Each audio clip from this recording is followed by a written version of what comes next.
Welcome to talk ঝাল মিষ্টি with Ipsita. আর আমি ইপসিতা, এখানে নো গালাগালি, নো কিস্তি, অনলি মস্তি। তো গতকাল থেকে একটা শব্দ আমরা চারপাশে শুনছি, রিট রিট রিট। তো সেই রিট নিয়ে আমাকে কিছু বলতে বলা হয়েছে। তো আগে রিট সম্পর্কে আমি যেটুকু জেনেছি সেটুকু আপনাদের সাথে আগে শেয়ার করব। তারপর অবশ্যই এই বিষয়টা কী নিয়ে হচ্ছে, কেন হচ্ছে, কোথায় হঠাৎ করে রিটের কথাটা আসলো, সে সমস্ত কিছু বোঝার চেষ্টা করব কিভাবে কি হলো। তো সবার আগে বলি যে রিট জিনিসটা কি। তো প্রথমেই জানতে হবে আমাদের সংবিধান বা কনস্টিটিউশন আমাদেরকে দু রকমের রাইটস দিয়েছে। এক হচ্ছে আমাদের লিগ্যাল রাইটস আর এক হচ্ছে আমাদের ফান্ডামেন্টাল রাইটস। তো ফান্ডামেন্টাল রাইটস মানে মৌলিক অধিকার, এক কথায় বলতে গেলে মৌলিক অধিকার। তো এই যে আমাদেরকে রাইটসগুলো বা অধিকারগুলো দিয়েছে, সেই অধিকারগুলো শুধু দিলে তো হবে না, সেই অধিকারে যাতে আমরা যথাযোগ্য যথাসময়ে প্রয়োগ করতে পারি তার জন্য আমাদের এক রকমের শিল্ড বা কবচও দিতে হবে। না হলে তো ওই জিনিসটা কাজই করবে না। মানে আজকে আমার অধিকার আছে, সেই অধিকারটা আমি ফলাবো কী করে? যদি ফলাতেই না পারি তাহলে তো কাজ হবে না। তো সেই রকম আমাদের কনস্টিটিউশনে কিছু আর্টিকেলস আছে যেগুলো আমাদেরকে এই অধিকারগুলো যথাযোগ্যভাবে ব্যবহার করার অধিকার দেয়। তো রিট জিনিসটা কি এক কথায় যদি বলতে হয় ছোট করে, তাহলে রিট হচ্ছে আদালত কর্তৃক ঘোষিত একটি আদেশ। এক কথায় মানে আমাদের যে অধিকার, মৌলিক অধিকার, সেই মৌলিক অধিকারগুলোকে রক্ষা করার একটা রক্ষা কবচ। ঠিক আছে? তো এবার রিটের সম্পর্কে হচ্ছে রিট ক প্রকার, কি কি। বেসিক্যালি 5 ধরনের রিট আছে, 5 ধরনের রিট আছে। তো সেই প্রত্যেক কটার টার্মগুলো কিন্তু ল্যাটিন, হ্যাঁ, আমি যতদূর শুনলাম। তো সেরকম 5 ধরনের যে রিট আছে সেগুলো হলো, তো প্রথম প্রকার হচ্ছে হিবাস কর্পাস, দ্বিতীয়টা ম্যান্ডামাস, তৃতীয় হচ্ছে প্রহিবিশন, আর চতুর্থ হচ্ছে সার্চারিও, আর 5 নম্বর হচ্ছে কিও ওয়ান্টরিও। তো আশা করি আমি সবগুলো টার্ম ঠিকঠাকভাবে বলতে পেরেছি। যদি কিছু ভুল হয়ে থাকে তাহলে অবশ্যই বলবো যে আপনারা একটুখানি আমাকে এই বিষয়টা বলে দেবেন, যে হয়তো আমার উচ্চারণে এদিক ওদিক কিছু হতেও পারে। তা আমি এইটুকুই শুনলাম। তো এইবার জানতে হবে যে এই প্রত্যেকটা রিটের মানে কি, আর সেগুলো ঠিক কিভাবে কাজ করে, আর কোন ক্ষেত্রে কোনটা কাজ করে। তো যাই হোক, একটা বিষয় আপনাদের জানিয়ে রাখি যে আমাদের কনস্টিটিউশনে 32 নম্বর ধারা অনুযায়ী সুপ্রিম কোর্ট রিট জারি করতে পারে, আর 226 নম্বর ধারা অনুযায়ী হাইকোর্ট রিট জারি করতে পারে। এছাড়াও কিন্তু পার্লামেন্টও জারি করতে পারে লোয়ার কোর্টে। বাট সেটা শুনেছি যে এখনও আজ অবধি সেরকম অবস্থা আসেনি, আর সেটা এখন আমাদের আলোচ্য বিষয়ও নয়। এবার জানতে হবে এই যে 5টি রিট, সেই রিট কোনটা কোন হিসাবে কাজে হয় সেটা আপনাদেরকে এবার জানাবো। আমরা জানি অনেকেই, বা যারা জানি না তাদের জন্য বলি, যে সুপ্রিম কোর্টকে defender and guarantor of fundamental rights বলা হয়। কারণ সুপ্রিম কোর্টই আমাদের এই ফান্ডামেন্টাল রাইটসকে সুরক্ষা করার জন্য ওনার মানে তার গ্যারেন্টি আর কি হবেই। যে কোনো মানুষ যারা আমাদের দেশবাসী, তার ফান্ডামেন্টাল যে রাইটস আছে, মৌলিক যে অধিকারগুলো আছে, সেগুলো যদি কেউ খর্ব করতে চায় তাহলে তার গ্যারেন্টি কে নেবে, তাকে রক্ষা করার গ্যারেন্টি কে নেবে? না, সুপ্রিম কোর্ট। তো তাহলে কি সরাসরি সুপ্রিম কোর্টে গিয়েই শুধুমাত্র রিট জারি করতে পারা যাবে? না, এটা নয়। কিন্তু সুপ্রিম কোর্টেও যেমন যাবে তেমনি হাইকোর্টেও কিন্তু করা যাবে। আমি আগেই বললাম যে সুপ্রিম কোর্টে 32 নম্বর ধারা অনুযায়ী, আর হাইকোর্টে করা যাবে 226 নম্বর ধারা অনুযায়ী রিট পিটিশন জারি। তো এই যে রিট, তার প্রথম যেটা, সেটার নাম আমি কি বলেছিলাম? হিবাস কর্পাস। তো হিবাস কর্পাসকে যদি বাংলায় এটার অনুবাদ করা যায় তাহলে এটা দাঁড়াবে বন্দি প্রত্যক্ষীকরণ। ঠিক আছে? বন্দি প্রত্যক্ষীকরণ। তো আমি বললাম যে হিবাস কর্পাস এই ওয়ার্ডটা কিন্তু ল্যাটিন, হ্যাঁ। তো এর ইংলিশ যদি অনুবাদ করা যায় তাহলে হবে to have the body of, অর্থাৎ সশরীরে হাজির করা। ঠিক আছে? তো এই রিটের মাধ্যমে আদালত কর্তৃপক্ষকে নির্দেশ দেয় আটক ব্যক্তিকে অবিলম্বে আদালতে হাজির করতে হবে। আটক বিধিসম্মত হলে আদালত আটক ব্যক্তিকে মুক্তির নির্দেশ দেয়। ঠিক আছে? তো এক্ষেত্রে বলে রাখি যে এই যে ফান্ডামেন্টাল রাইটস বা মৌলিক অধিকার, তো এই ক্ষেত্রে কোন মৌলিক অধিকারটাকে মানে খর্ব বা ছিনিয়ে নেওয়া হয়েছে, যার জন্য কিনা একজন সে রিট জারি করতে চাইছে, সেটা হচ্ছে কি স্বাধীনতা। মানে তো এইটা নিয়েই প্রধানত আমাদের আলোচনার বিষয় হবে, আলোচ্য বিষয় হবে। কারণ আমার যতদূর মনে হয় এই রিটটা আমাদের এই যে সার্কেলের মধ্যে ঘোরাফেরা করছে, তাতে মানে যে আর কি রিটটা করেছে তার যা ভাবগতি দেখছি তাতে মনে হচ্ছে সে হিবাস কর্পাস করেছে। তো হিবাস কর্পাসটা ভালো করে আগে আপনাদের বুঝতে হবে যে সশরীরে হাজির করতে হবে, to have the body of. তো আমরা ছোটোখাটো এক একটা উদাহরণ দিয়ে বোঝানোর চেষ্টা করছি। তো ধরুন কোনো ব্যক্তি, তাকে অ্যারেস্ট করা হয়েছে, থানা কর্তৃপক্ষ কোনো অ্যারেস্ট করেছে। তো নিয়ম অনুযায়ী যে যখন থেকে অ্যারেস্ট করা হবে তার 24 ঘন্টার মধ্যে ম্যাজিস্ট্রেটের সামনে তাকে তুলতে হবে। এবার ম্যাজিস্ট্রেট সমস্ত কিছু দেখবেন যে তার ওপরে কী অভিযোগ আছে, তার প্রমাণ কী আছে, তার সাক্ষ্য কী আছে, সেই সমস্ত অনুযায়ী তাহলে উনি কী করবেন, হয় তাকে বেল দিয়ে দেবেন, তারপর বেল দিয়ে তারপর তার ওপর কেস চলবে, বা যদি মনে হয় যে যাকে তোলা হয়েছে যে না, একে বেল দিলে আমাদের এই যে কেসটা তাতে কোনো রকম কোনো ডিস্টার্ব করতে পারে বা কোথাও পালিয়ে যেতে পারে, সেই জন্য তাকে কি করা হয়, বা হয় কাস্টাডি, হয় পুলিশ কাস্টাডি, না হয় জেল কাস্টাডি, দুটোর মধ্যে একটা দেওয়া হয়। পুলিশ কাস্টাডি আর জেল কাস্টাডি আমরা জানি দুটো আলাদা জিনিস, ঠিক আছে। তো সেক্ষেত্রে এবার ধরুন যাকে ধরেছে সে তো আর গিয়ে আদালতে বলতে পারবে না, তার যে আত্মীয় স্বজনরা আছে, একদম নিকট আত্মীয়রা, তারা গিয়ে আদালতে একটা পিটিশন দিতে পারে যে দেখুন আমার যে আত্মীয়, আমার ছেলে, আমার মেয়ে বা যে হোয়াট এভার, তাকে জোর করে ইললিগালি আটকে রাখা হয়েছে। ধরুন 24 ঘন্টা পেরিয়ে গেছে, তাকে অ্যারেস্ট করা হয়েছে, ম্যাজিস্ট্রেটের সামনে তোলা হয়নি, 24 ঘন্টা পেরিয়ে গেছে, তখন তারা আবেদন করতে পারে যে এই যে আমার যে আত্মীয়কে ধরে রাখা হয়েছে এটা ইললিগাল, এটা অবৈধভাবে তাকে ধরে রাখা হয়েছে, তার বডিটাকে ধরে রাখা হয়েছে, তো তাকে গিয়ে প্রডিউস করা হোক আদালতের সামনে, কেন তাকে এরকমভাবে আটকে রাখা হয়েছে সেটা আমরা জানতে চাই। তো এবার ধরুন আদালতে যেটা করা হলো, তখন সঙ্গে সঙ্গে কী হবে, যে আদালত একটা আদেশ জারি করবে, সেটাই হচ্ছে রিট পিটিশন। সেটা চলে যাবে সেই সংশ্লিষ্ট থানায় বা কর্তৃপক্ষের কাছে, তারা গিয়ে বলবে যেরকম আপনারা সশরীরে হাজির হন, তাকে নিয়ে কেন আপনারা একে আটকে রেখেছেন আমরা জানতে চাই। তো এই যে রিট পিটিশন মানে এটা নয় কিন্তু যে ওটা গেল মানেই তাকে সঙ্গে সঙ্গে ছেড়ে দেওয়া হলো। এবার যদি সত্যি ইললিগালি আটক করে রাখা হয়, তাহলে তো যাদের সম্পর্কে এটা করা হয়েছে তারা আর বিনা বাক্য ব্যয় ছেড়ে দেবে, আর না হলে তারা তো সামনে গিয়ে দাঁড়িয়ে বলবে যে কেন এটা আমরা প্রডিউস করতে পারিনি, কী কারণ, তাই না? তেমনি এটা তো হলো গিয়ে আমার বললাম যেটা হচ্ছে গিয়ে এই ক্ষেত্রে, থানার ক্ষেত্রে এরকম প্রচুর জিনিস হয়। ধরুন মানে আপনার কাউকে আপনার প্রতিবেশী জোর করে আটকে রেখেছে, সেক্ষেত্রে আপনি গিয়ে রিট পিটিশন করতে পারেন যে দেখুন এই যে আমার যে কেউ হোক আমার আত্মীয়কে এরকমভাবে আটকে রাখা হয়েছে। সেক্ষেত্রে তখন ওই যে আটকে রাখা হয়েছে, যার সম্পর্কে বলা হয়েছে, তার ওপর রিট পিটিশন জারি হবে যে আপনি আসুন, আপনার এরকম আটকে রেখেছেন কেন, ইলিগালি আটকে রেখেছেন কেন। তো একটা ছোট্ট ইনসিডেন্ট বলি, এরকম এই খোঁজ করতে করতে দেখলাম যে বিহারের একটা ঘটনা। সেখানে বিহারের একটা জেলে একজন মানুষকে, তার সাজা পূরণ হয়ে গেছে, তার সত্ত্বেও 14 বছর জেলে আটকে রাখা হয়েছিল। তো সেক্ষেত্রে সেই ফ্যামিলি তারা রিট করেছিল, তখন পরবর্তীকালে শুনানি হয়ে দেখা যায় যে হ্যাঁ সত্যি তাকে ইললিগালি 14 বছর আটকে রেখেছিল। তখন তাকে ছাড়া হয়, আর তার ছাড়া এই যে 14 বছর তার বেফালতু নষ্ট হলো জেলে, তার জন্য তাকে কিন্তু মানে অ্যাওয়ার্ডও দেওয়া হয়, মানে টাকা পয়সাও দেওয়া হয়, ক্ষতিপূরণ দেওয়া হয়, এরকম একটা কেস কিন্তু পড়লাম।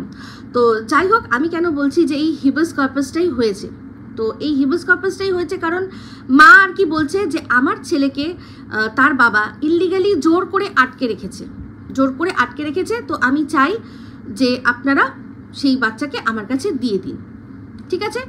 তো যাই হোক, এটা জারি যখন করা হয়েছে, আর একটা কথা জানিয়ে রাখি যে রিট কিন্তু খুব তাড়াতাড়ি কাজ করে, কারণ হচ্ছে গিয়ে মনে হয় 180 দিন বৈধতা থাকে, তার মধ্যেই যেটা করার করতে হবে। তো আমি এখন এই বিষয়টা নিয়ে একটু আলোচনা করে নিই, তারপর সবশেষে বরং বলবো যে রিট আর কি আছে সেগুলো ছোট্ট করে ছুঁয়ে দিয়ে যাব, যেহেতু বলেছি যে সব বিষয়টা আলোচনা করব। তো দেখুন, এবার বুঝতেই পারছেন যে মা কোন হিসাবে, কোন মানে ধারা অনুযায়ী রিট করেছে। তো তো সেখানে কি হবে এবার, কি হবে? এই যে বলছে না 22 তারিখ 22 তারিখ 22 তারিখ, তো 22 তারিখ কিন্তু যদি সত্যি মানে রিটটা জমা পড়ে গিয়ে থাকে, তাহলে 22 তারিখে কিন্তু যে শুনানিটা হবে সেক্ষেত্রে কিন্তু সশরীরে আমার মনে হয় তাকে নিয়ে যেতে হবে, বাচ্চাকে নিয়ে যেতে হবে সশরীরে। তো এই জন্যই বারবার করে বলা হচ্ছে যে 22 তারিখ মা ছেলের মিলন হবে, 22 তারিখ মা ছেলের মিলন হবে। তো আমার বক্তব্য যে 2 তারিখ 2 ডিসেম্বর, 2রা ডিসেম্বর, হ্যাঁ 2রা ডিসেম্বরই তো মনে হয় ছিল যেদিন হচ্ছে রিকভারির ডেট, তাহলে সেই দিন কেন মিলন হলো না? যেখানে কিনা সামনে এতগুলো পুলিশ, যারা শুধুমাত্র কিন্তু তাহেরপুর থানা নয়, সেখানে কিন্তু ওদের ওখানকার থানারও পুলিশ যারা কিনা ওর সাথে এসছে, ওর কোনো অসুবিধা না হয় সেটা দেখার জন্য এসছে, তাদের সম্মুখে একবার কেন বাচ্চাকে চাওয়া হলো না যে আমি একবার একটু দেখতে চাই? হতে পারে বাবা মা, তার বাবা তাকে সরিয়ে রেখেছে কোথাও, কারণ সে চায় না যে এই ক্যাচালটা বাচ্চা দেখুক। অলরেডি বাচ্চাটা অনেক ক্যাচাল দেখে নিয়েছে, অলরেডি অনেক কিছু দেখে নিয়েছে, ও হয়তো চায় না যে এগুলো দেখুক, তাই জন্য তাকে সরিয়ে রাখা হয়েছে। অবশ্যই এটাই তো একটা সাধারণ ঘরের মানুষ, যাদের যে তার বাচ্চাকে নিয়ে চিন্তায় থাকবে, সে এটুকু তো করবেই যে আমি চাই না আমার বাচ্চা এইসব ঝামেলার মধ্যে থাকুক। কারণ দেখবে চোখের উপর যে আমাদের ঘর লণ্ডভণ্ড করে দেওয়া হচ্ছে, ওর শিশু মনে তার কী প্রভাব পড়বে সেটা তো আমরা জানি না, না? তো সেই জন্যই তাকে সরানো হয়েছিল। কিন্তু যদি একবার বলা হতো যে একটিবার একটু নিয়ে আসুন, দেখতে চাই, দেখতো মুখে, দেখতো কি হয়, কি হতো? বড়জোর যে পুলিশ তিনি হয়তো বলতেন যে না আমাদের এখতিয়ার নেই, কিন্তু যিনি পুলিশ তিনি নিজে জিজ্ঞাসা করছিলেন যে বাচ্চাটি কোথায়। তো তার মানে সে যখন বলছে, তাহলে মা কেন বলতে পারছে না? তার জন্য একটা আজব ধরনের একটা অজুহাত দিয়েছে যে আমার যে উকিল আছে সে বারণ করেছিল যে বাচ্চা সম্পর্কে কোনো কথা বলবে না। তো আশা করি যিনি সামনের পক্ষ যিনি আছেন, আর কি বাচ্চার বাবার পক্ষে যিনি আছেন, তিনি নিশ্চয়ই জানতে চাইবেন যে এমন কোন উকিল আছে যে কিনা মাকে এইরকমভাবে বাধা দিয়েছে। তো সবার আগে তো সেই উকিলের ওপর করা উচিত রিট, সে তো ফান্ডামেন্টাল রাইট, আমি আমার বাচ্চার সম্পর্কে কথা বলবো, সেটা তো আমার ফান্ডামেন্টাল রাইট। সেই ফান্ডামেন্টাল রাইট যে খর্ব করার চেষ্টা করেছে এরকমভাবে ভুলভাল ভুজুং ভাজুং দিয়ে, তা আমার তো মনে হয় তার ওপর করা উচিত কারবাহি। তো যাই হোক, এবার যখন মা প্রথম চলে গেছিল, তারপর থানায় গেছিল, থানা থেকে ফোন করা হয়েছিল। তো বাচ্চার বাবা নিজেই বলেছিল যে ফোন করেছিল থানা থেকে, বাচ্চাকে দিতে বলেছে। তো সে যথেষ্ট চিন্তিত যে আমি বাচ্চাকে কোন হিসাবে তার কাছে আমি দেব। তার নিজস্ব নিশ্চয়ই কারণ আছে, রিজনস আছে, আপনারা ভালো করে জানেন। সেই জন্য সে ভাবতেই পারছিল না যে বাচ্চাকে আমি দেবো আজকে। যার নিজের এরকম অবস্থা, সে বাচ্চাকে রাখার মতো কি তার মেন্টাল স্টেবিলিটি আছে? তো হতেই পারে সে অস্বীকার করতেই পারে যে আমার বাচ্চাকে না আমি দেব না। কিন্তু তারপরেও কিন্তু শোনা গেছে, তার প্রমাণও রয়েছে যে যখন বুঝেছে যে না, থানা যদি বলে, পুলিশ যদি বলে যে না তোমাকে তোমার বাচ্চাকে মায়ের কাছে দিতে হবে, তাহলে সে নিজের মনকে যেভাবেই হোক মেনে রাজি হয়েছিল থানায় দিয়ে আসতে রাজি হয়েছিল। তখন কেন মা অস্বীকার করলো আসতে, যে না এখন দরকার নেই, এখন পারবো না, এখন সময় নেই? আর একদিন না, প্রচুর প্রমাণ রয়েছে এমন যে ওই বাড়ির থেকে ছেড়ে শ্বশুরবাড়ি ছেড়ে ও শ্বশুরবাড়ির থেকে মাত্র খুব কম ওই মোটামুটি 15-20 মিনিট কি বড়জোর আধ ঘন্টার দূরত্বেই কিন্তু ছিল। একদিন নয়, দুদিন ছিল। তাহলে সেই দুদিন, তার মধ্যে এইটুখানি সময় হলো না যে বাচ্চাটাকে থানা থেকে এসে নিয়ে যাওয়ার? তখন মনে হলো না এই রিট জারি করার দরকার কি ছিল? বাবা তো রাজি ছিল, নিশ্চয়ই যে অফিসারের সাথে কথা হয়েছে তিনি নিশ্চয়ই সেটার সাক্ষী দেবেন যে বাবা দিতে রাজি হয়েছিল, বলেছিল যে ঠিক আছে আমরা গিয়ে দিয়ে আসছি। তখন মা নিতে অস্বীকার করেছে। তাহলে বলুন, তাহলে জোর করে আটক করে রাখা হয়েছে, এই কথাটার ভিত্তি কি? একটা বাচ্চা যাকে কিনা সারাক্ষণ ক্যামেরায় দেখা যাচ্ছে সে কিরকম আছে না আছে, কি করছে, কোন স্কুলে পড়ছে, কি খাচ্ছে, তার মোটামুটি একটা আইডিয়া পাওয়া যাচ্ছে। তাহলে সেক্ষেত্রে বাচ্চাটাকে আটক করে রাখা হয়েছে, এই কথাটার মানেই তো আমার বুঝতে অসুবিধা হচ্ছে। তো যাই হোক, এবার এই রিটের বিষয়টা নিয়ে আরও বলছি। এই রিটের আইডিয়া, এই রিট করার জন্য যে বুদ্ধিটা আমরা খুব ভালো করে বুঝতে পারছি। যে মানুষটি যার দম নেই, সামনে একবার হাত ধরে আবার হাত ছেড়ে দিয়ে পেছন দিয়ে টেবিলের তলা দিয়ে হাত ধরে, সেই বুড়ো ঝিঙে, তারই মাথার এই বুদ্ধিতে এই জিনিসগুলো সমস্ত হচ্ছে। আর এটা কিন্তু একদিন না, দীর্ঘদিন ধরে এই জিনিসটা চলছে। কীরকমভাবে? বিশাল ষড়যন্ত্র, কিছু হতে চলেছে, কিছু হতে চলেছে, সবাই বলছিল না, মানে ওদের পক্ষে যে দালালরা আছে, কিছু হতে চলেছে, কিছু হতে চলেছে, এমনভাবে বলছিল, উত্তেজিত করছিল তাদের ভিডিওর মাধ্যমে, যে এই তো বাচ্চাকে মাছ নিয়ে চলে আসবে, বাচ্চাকে মা নিয়ে চলে আসবে, বাচ্চাকে মা নিয়ে চলে আসবে, এইভাবে বলছিল। বাচ্চার মা কি করছিল? বাচ্চার মা চেষ্টা করলো এই যে তার একটা অ্যাডাল্ট্রি আছে সেটাকে সম্পূর্ণ ভ্যানিশ করে দেওয়ার চেষ্টা করছে। কিন্তু সেটা কি হবে? সেটা কি সম্ভব? সেটা সম্ভব, কারণ সামনের জন যে আছে তার কাছে তো যথেষ্ট এভিডেন্স রয়েছে যে মায়ের অ্যাডাল্ট্রি রয়েছে, কার মায়ের স্বীকারোক্তি রয়েছে, সবচেয়ে বড় কথা তার স্বীকারোক্তি রয়েছে। তো সেক্ষেত্রে দেখুন তারপর কি করা হলো, যে জবের থেকে এই জিনিসগুলো ঠিক করছে যে করবে, তবে থেকে এক একটা মানে চাল কীরকম চালছে, যে বাচ্চার জন্য এইটা কিনছি, বাচ্চার জন্য ওইটা কিনছি, এই তো খুব শীঘ্রই আমার ছেলে আমার কাছে চলে আসবে। সেটা শুনে সামনের জন, এটা শুনে সন্দীপ যে ঠিক আছে, দেখবো কি করে নিয়ে যায়, এরকম, যাতে সন্দীপ এগুলো বললে তার মানে কি, সেগুলোকেই দেখিয়ে বলবে এই দেখুন আমার বাচ্চাকে আটকে রেখেছে, দেখবো কি করে নিয়ে যায়, তার মানে বাচ্চাকে আটকে রেখেছে। কিন্তু একটু মনে করিয়ে দিই, কারণ সন্দীপের ভিডিওর মধ্যে সমস্ত রয়েছে। সন্দীপ কিন্তু যখন এইটা কথাটা হচ্ছিল যে হ্যাঁ বাচ্চা তার মাই পাবে, বাচ্চা তো মায়ের কাছে ঠিক যাবে, তখন কিন্তু সন্দীপের ভিডিওতে রয়েছে যে যদি সেরকম হয়, বাচ্চাকে যদি দিতে হয়, আদালত থেকে যদি আদেশ আসে, তাহলে সেটা তো আমি অমান্য করতে পারবো না। আমি ধরে রেখেছি, মনকে রাজি করিয়ে রেখেছি যে ঠিক আছে মায়ের কাছে বাচ্চা যাবে, আর কি করে নেবো। তবে হ্যাঁ, আমি মানে বিনা যুদ্ধে বাচ্চাকে দেব না, আমি কন্টেস্ট করব, আমি ওরা যেটা বলছে তার এগেনস্টে আমি লড়বো, আমার সাক্ষ্য প্রমাণ সমস্ত কিছু দেব, সমস্ত কিছু করে তারপর যদি মানে আদালত মনে করে যে না বাচ্চা তার মায়ের কাছেই ভালো থাকবে, তখন আমি বাধ্য হয়ে দিয়ে দেবো। তো এটা সন্দীপ তার ভিডিওতে বলেছে। এমনকি সন্দীপ তার বাবা মাকে তাদেরকেও বসিয়ে তাদের যে রাজি করে নিয়েছে, তারা মন শক্ত করে নিয়েছে যে হ্যাঁ যদি বাচ্চাকে দিতে হয় আমরা দিয়ে দেবো, এটাও কিন্তু আমাদের কাছে রয়েছে, এরকমও রয়েছে। কিন্তু ও বলেছে কি, আমি দেব না, আমি লড়াই করে যদি হারি তবেই আমি দেবো, এমনি আমি হাত তুলে দিয়ে দেবো না, এটাই বলেছে। তো এখানে আটকে রাখার তো কোনো ব্যাপার নেই। তাহলে বলা হচ্ছে যে তোমার কাছে বাচ্চা সবচেয়ে ভালো থাকবে, তুমি বাচ্চাকে সবচেয়ে ভালো রাখবে, আমার থেকেও ভালো রাখবে, সেটা তুমি প্রমাণ করো। আদালত যদি বলে যে হ্যাঁ তাহলে আমি দিয়ে দেবো, তো সেখানে আটক করার তো কোনো প্রশ্নই নেই। যে বাচ্চাটাকে সারাক্ষণ দেখা যাচ্ছে মানে খেলছে বেড়াচ্ছে, ঘুরছে বেড়াচ্ছে, সুন্দর রয়েছে, তাকে আবার আটকের কি ব্যাপার, তাই না?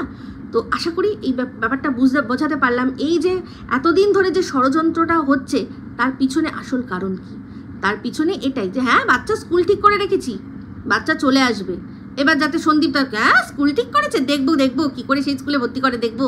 হ্যাঁ, কিন্তু সন্দীপ তো সেরকম টাইপের কোনো কথা বলেইনি। সন্দীপ বরাবর একটাই কথা বলেছে যে যখন ও ব্যাপারগুলো পুরো বুঝে গেছে তখন একটাই কথা বলেছে যে যদি দিতে হয় আমি মনকে রাজি করে নিয়েছি, যদি আদালত বলে তাহলে আমি দেব, আর তাছাড়া কারোর কথা আমি শুনবো না, শুধুমাত্র আদালত, কারণ আমি আইনি পথে হাঁটছি। এটা কিন্তু বারবার সন্দীপ বলেছে যে সমস্ত কিছু আমার করা আছে, আমি আইনি পথে একদম ঠিক আছি, দেখি আদালত বলুক আমাকে, উনি আদালত যা নির্দেশ দেবেন আমি সেটাতেই মাথা পেতে নেব বলেছে। আর দেখুন এই যে থানা, তাহেরপুর থানা, আজকে সন্দীপের উকিল কিন্তু তাহেরপুর থানাকে সেখান থেকে কিন্তু বয়ান নিতেই পারে যে বাচ্চাকে দিতে চেয়েছিল, মার সময় হয়নি, মা বলেছে যে না এখন নেব না, এটা কিন্তু তারা নিশ্চয়ই বলবে। ঠিক আছে, তো এবার হচ্ছে গিয়ে বক্তব্য 22 তারিখ বলছেন, অনেকেই বলছেন 22 তারিখ কী হবে, 22 তারিখ কি মা ছেলে মিলন হবে, দিয়ে মা ছেলেকে নিয়ে চলে যাবে মামার বাড়ি? তো সেটা সম্পর্কে একটু আলোচনা করি।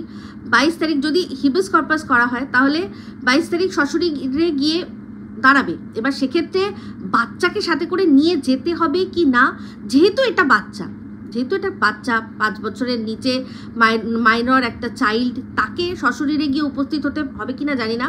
হয়তো যার ওপর বলা হয়েছে যে এই ব্যক্তি আটকে রেখেছে, তাকে হয়তো সশরীরে গিয়ে দাঁড়াতে হবে, তাকে উত্তর দিতে হবে যে সে সত্যি আটকে রেখেছে নাকি মা বাচ্চাকে ছেড়ে চলে গেছে, সেই সমস্ত কিছু সে তার বক্তব্য রাখবে। তো আমি শিওর নই যে সেদিন কৃষাণু যাবে কিনা। যদি সেরকমভাবে আদেশ করা হয়, যদি নির্দেশ থাকে, তাহলে নিশ্চয়ই সন্দীপকে কৃষাণুকে সাথে করে নিয়ে যেতে হবে। সেক্ষেত্রে মা আর ছেলে সামনাসামনি মুখোমুখি হতেই পারে, কিন্তু তার মানে এই নয় যে 22 তারিখই মা বাচ্চাকে নিয়ে চলে যাবে। নো, এটা কিন্তু কোনো রকমভাবেই হবে না।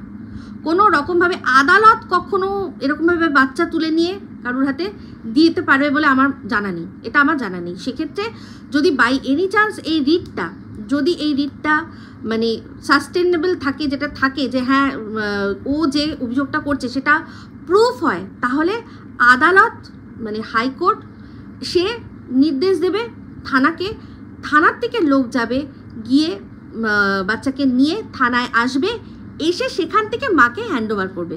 তো এত নাক ঘুরিয়ে কান ঘুরিয়ে এরকম করার কি দরকার ছিল এতগুলো টাকা খরচা করে? সে তো যখন যেদিন গেছিল সেদিনকেই তো তারপরেই তো বাচ্চাকে দিয়ে দিতে চাইছিল থানার মাধ্যমে। এটাও তো সন্দীপরা বলেনি যে না থানায় যাব না, আপনার বলুন মাকে আসতে এখানে এসে নিয়ে যাবে, সেরকম তো বলেনি। রাত তখনই তো তাহেরপুর থানা থেকেই তো নিয়ে নিতে পারতো। মানছি প্রথম দিন ঘটনার আকস্মিকতায় এরকম একটা ঘটনা ঘটেছে, ভয় পেয়েছে, সন্দীপের ধারণা ছিল না পুলিশ কি হয়, থানা কি হয়, অতটা ধারণা ছিল না। আর যেটুকু ধারণা ছিল ওর ভুল ধারণা ছিল। থানা পুলিশ সম্পর্কে সন্দীপের ধারণাটা সম্পূর্ণ ভুল, আর সেটাও নিজে স্বীকার করেছে প্রথম দিনে। যে প্রথম না তার পরের দিনের একটা ভিডিওতে যে আমাকে বোঝানো হয়েছিল যে থানা মানেই, থানায় যাবো মানেই আমাকে আগেই দেখে মারতে শুরু করে দেবে, আমার কোনো কথা শোনা হবে না, আমাকে মারতে হবে, মারবে। ওর পাশাপাশি বন্ধু বান্ধব গ্রামে যত তাদের এরকমই ধারণা, কারণ তারা কি করে, তারা দেখে পুলিশ দেখে কি সিনেমায়, তো মানে থানায় যাচ্ছে নিয়ে গিয়ে বেধড়ক পেটাচ্ছে, এই সিনগুলোই তো দেখানো হয়, এই সিনগুলোই তো দেখানো হয়। যে পুলিশের আসল কাজটা কটা সিনেমা তুলে ধরেছে বলুন তো, যে তারা অ্যাকচুয়ালি কি করে? তাদের তো এইরকমই, হয় ঘুষ খেতে দেখাবে, নয় দেখাবে বেধড়ক অযথা মারছে, এই তো ধারণা দেওয়া হয় আমাদের দেশে। কি বলবো সেখানে, তো সেখানে এরকম গ্রামের সরল সিধা মানুষরা পুলিশ সম্পর্কে তাদের ওরকমই একটা ধারণা যে ভীষণ বাজে ব্যাপার। তো তারা যে ওখানে বসেই আছে আমাদের সাহায্যের জন্য, আমাদেরকে সাহায্য করার জন্য, আমাদের জন্য, এটা ওদের ধারণা অনেকেরই নেই। আশা করি এই ধারণাটা আস্তে আস্তে পাল্টাবে, অ্যাকচুয়ালি পাল্টানো উচিত। তো যাই হোক, যেটা বলছিলাম, তো সেখানে কিন্তু দিতে চেয়েছিল, পরে যখন বুঝলো যে না পুলিশ যদি চায় পারলে বাড়ি থেকে তুলে নিয়ে যেতে পারে, তার চেয়ে বরং তুমি ভাই সসম্মানে গিয়ে দিয়ে এসো, তাহলে ভালো হবে। তো সেরকমভাবে দিতে চেয়েছিল, এত কান ঘুরিয়ে এরকম করে নাক ঘুরিয়ে পিটিশন জমা দিয়ে মানে ডুকুডুকু পান করে সাপ ব্যাং সব খেয়ে নেবো, নিয়ে খেয়ে বাড়িতে এসে মিষ্টি খেয়ে ঢুলু চোখে ভিডিও না করে সেদিনকেই তো নিয়ে নিতে পারতো। একটা বাচ্চাকে তার মা উইশ করে না জন্মদিনে, ভাবতে পারেন? রেয়ারেস্ট কেস, এটা রেয়ারেস্ট কেস। সে সমস্ত কিছু করতে পারে সবাইকে, মানে তার দুদিনের আলাপ, দুদিনের সম্পর্ক, বৌদি সে একদিন না থাকলে সে যে কত কষ্ট পাচ্ছে সেটা এক্সপ্রেস করতে পারে, কিন্তু বাচ্চার জন্য কষ্ট পাচ্ছে সেটা এক্সপ্রেস করতে তার লজ্জা লাগে, তার মনে হয় লজ্জা লাগে। তো এইরকম একটা ব্যাপার ভাবতে পারেন, তাহলে চিন্তা করতে পারেন, সমস্ত কিছু কিন্তু এক্সপ্রেস করছে, তাতে কোনো বাধা নেই। বন্ধু তার সাথে ঘুরতে যাচ্ছি, তার প্রতি কি ফিলিংস, সে সমস্ত কিছু বলতে পারছে, কিন্তু লজ্জা পাচ্ছে না। পুরো সুন্দর করে ডিভোর্স হওয়ার আগেই একজনের স্ত্রী থাকা সত্ত্বেও যে পরবর্তীকালে কাকে বিয়ে করব, তাকে আমি কতটা ভালোবাসি, কবের থেকে ভালোবাসি, তার হাতটা কতটা শক্ত, তার আর কি কতটা শক্ত, সেই শক্ত দেখেই আমি বাড়ির থেকে বেরিয়ে এসেছি, এই সমস্ত কিছু কিন্তু সে লিখতে পারে, বলতে পারে। কিন্তু বাচ্চাকে একটা উইশ করতে গেলে তার লজ্জা লাগে, সেই জন্য উইশ করে না। কেন উইশ করেনি সেটাতেও এই উকিলের দোষ দেবে, মানে এই যে আগের যে উকিল ছিল তার ঘাড়ে কাঁঠাল ভেঙে এখন এই ধরনের কথাবার্তা বলছে। সে বারণ করেছে যে বাচ্চার নাম নেবে না, সে মনে হয় বারণ করে দিয়েছে যে বাচ্চাকে একটু উইশ করবে না, বাচ্চাকে উইশ না করুক, সেই বাচ্চার জন্য দরকার নেই, বাচ্চার জন্মদিন আমি তো বলেছিলাম সে সময় যে কতগুলো 5-6 জন পথ শিশুকে অন্তত একটু ক্যাডবেরি, একটু চিপস দিত, তাদেরকে দিত, আমরা বুঝে যেতাম যে মা বাচ্চার জন্য এটা করছে।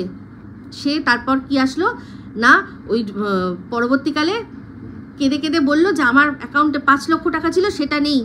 ওই 5 লক্ষ টাকার এত দুঃখ, আমার এত দুঃখ যে আমি বাচ্চাকে কোনো রকমভাবে উইশই করতে পারিনি, বাচ্চার জন্য আমি অনেক কিছু করবো ঠিক করেছিলাম।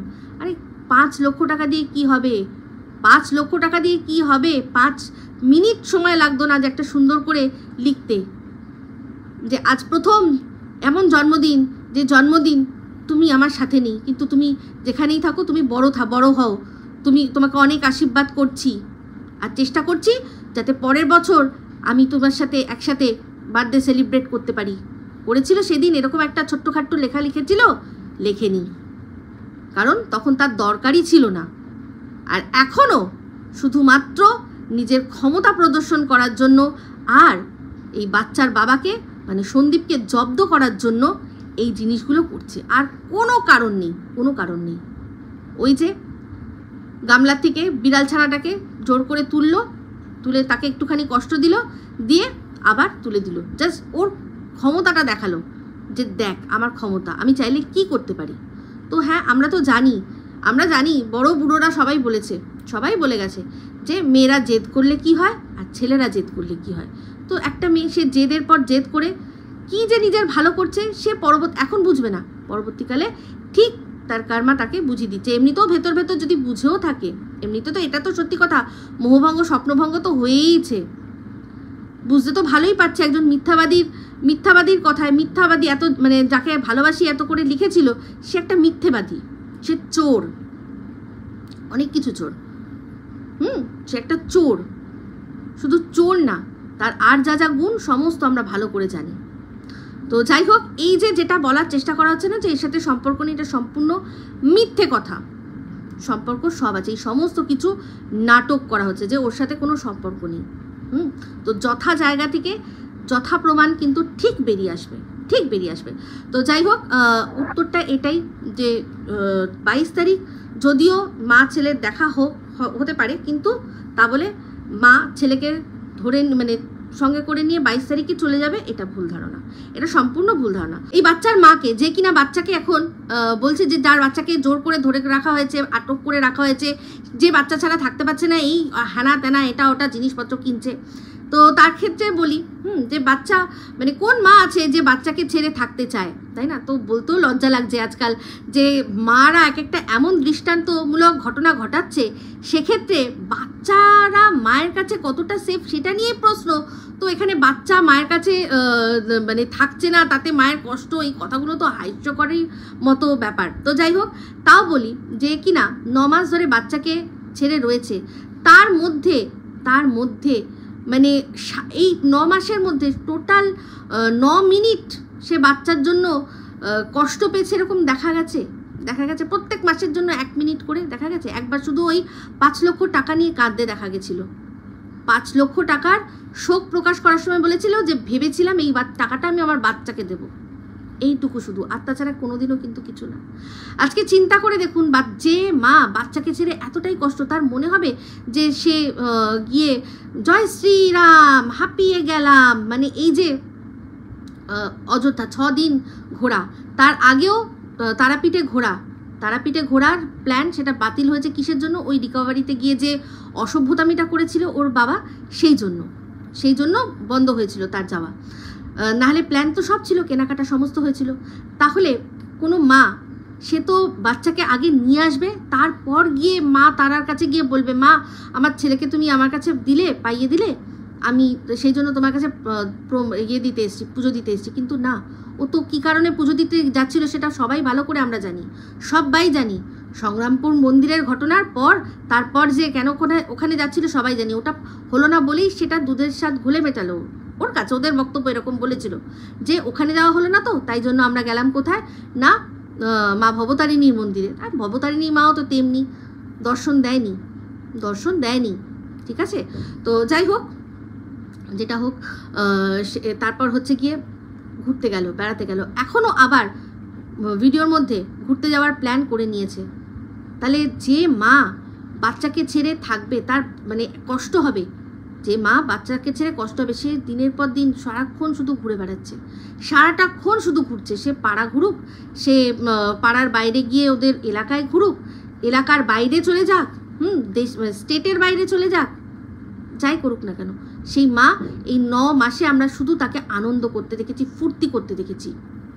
যে জিনিসটা পারতো না, যে জিনিসটা করতে পারতো না, আনন্দ ফুর্তি মানে মোচ্ছব আনন্দ, ঘুরতে বেড়াতে ও শ্বশুরবাড়িতেও থেকেছে, সেখানেও অনেকগুলো ট্যুর করেছে, সেগুলো আমরা সব দেখেছি। সে অযোধ্যা পাহাড় থেকে শুরু করে, দীঘা থেকে শুরু করে, তারপর হচ্ছে গিয়ে গ্যাংটক থেকে শুরু করে গোয়া অনেক কিছু ঘুরেছে। মানে ওর মানে যতটা মানে পাওয়ার তার চেয়ে আরও অনেক বেশি দূরে ঘুরে এসছে। সুরাট ঘুরেছে, গুজরাট ঘুরেছে, ঘুরেছে তো কাজ করতে হলেও কতক্ষণের প্রমোশন ভিডিও থাকে, তার মাঝখানে যে এরকম একটা এত সুন্দর জায়গায় ঘোরা, সুন্দর জায়গায় থাকা, এই সমস্ত কিছু তো করে এসছে, তাই না? তো তাহলে চিন্তা করে দেখুন যে এই যে ঘোরা বেড়া সমস্ত আনন্দ করেছে, সে কোথায় বাচ্চাকে মিস করেছে? একটা মুহূর্তের জন্য না। যদি সত্যি তার মনে বাচ্চার প্রতি সেরকমই থাকতো যে না আমার বাচ্চা ছাড়া আমি এক মুহূর্তে থাকতে পারছি না, তাহলে সে ঘুরতে যাওয়ার প্ল্যান করতো না। অলরেডি মনে হয় ঘুরতে চলেও গেছে। আমাকে একজন কমেন্ট করেছেন না, মেসেজ করে বললেন যে দেখো মনে হয় দীঘা ঘুরতে চলে গেছে। তাহলে চিন্তা করে দেখুন যে বাচ্চার প্রতি কতটা সংবেদনশীল। ঠিক আছে, এর চেয়ে আর বেশি কিছু বললাম না। তো যাই হোক, ভিডিওটা শেষ করে দেবো, কিন্তু আর যে 5টা মানে 4টা, একটা তো বললাম, আর যে 4টে রিটস আছে সেগুলো কি জাস্ট ছোঁয়া দিয়ে আপনাদেরকে বেরিয়ে যাব।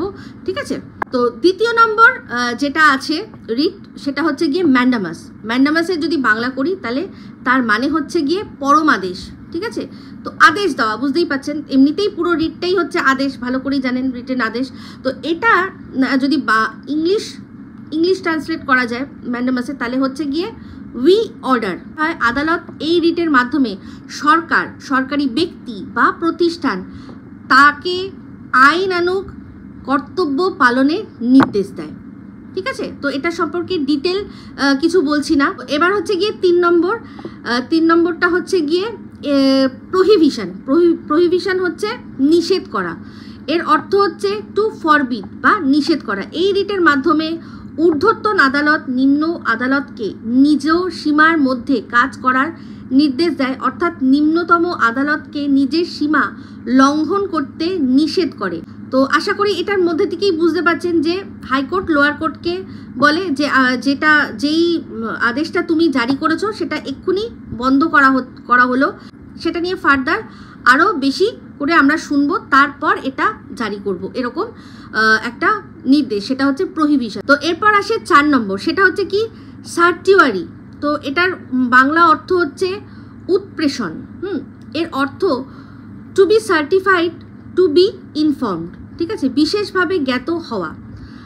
এটি জারি করা হয় যখন আইনে কোনো ভুল হয়ে যায়, অসাংবিধানিক রূপে সাজা দেওয়া হয় বা কোনো সিদ্ধান্ত আইনসঙ্গত হয় না। আইনসঙ্গত না হলে সিদ্ধান্তকে বাতিল করা হয়। 1991 সালে সুপ্রিম কোর্টের নির্দেশ দেয় এই রিটটি প্রশাসনিক কর্তৃপক্ষের জন্য ব্যবহার করা যাবে।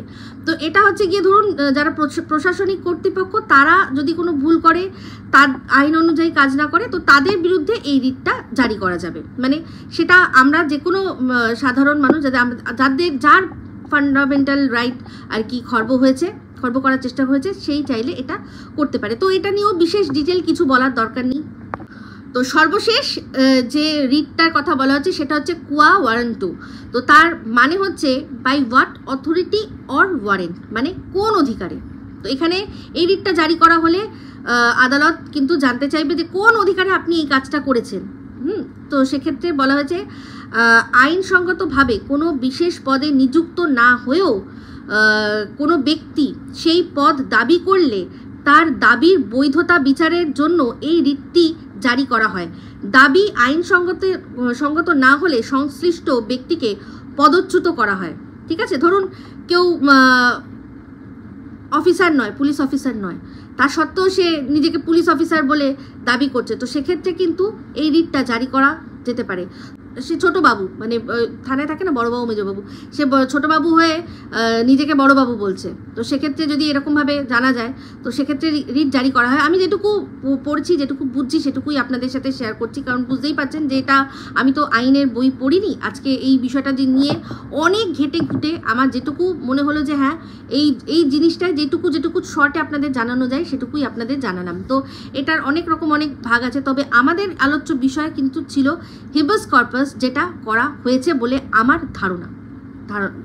তো আশা করি আপনাদের এই বিষয়টা নিয়ে বোঝাতে পারলাম। তো যারা চিন্তায় ছিলেন তাদের জন্য, মানে কি হচ্ছে কি না হচ্ছে একটা আইডিয়া কিছুই বুঝতে পারছে না, তাদের জন্য একটা ছোট করে ধারণা দেওয়ার চেষ্টা করলাম। তো সেখানে এবার দেখা যাক কি হয়। 22 তারিখের জন্য বসে রয়েছি। তবে এটুকুই আমি জানি যে সন্দীপ যেটা বলেছে যে সে না লড়ে ছাড়বে না। তো লড়াই অবশ্যই করতে হবে যখন যে চাইছে, কিন্তু যেই কারণগুলো, যে জিনিসগুলো দেখিয়েছে, যে ভিত্তিটা আমরা সবাই জানি সম্পূর্ণ ভিত্তিহীন।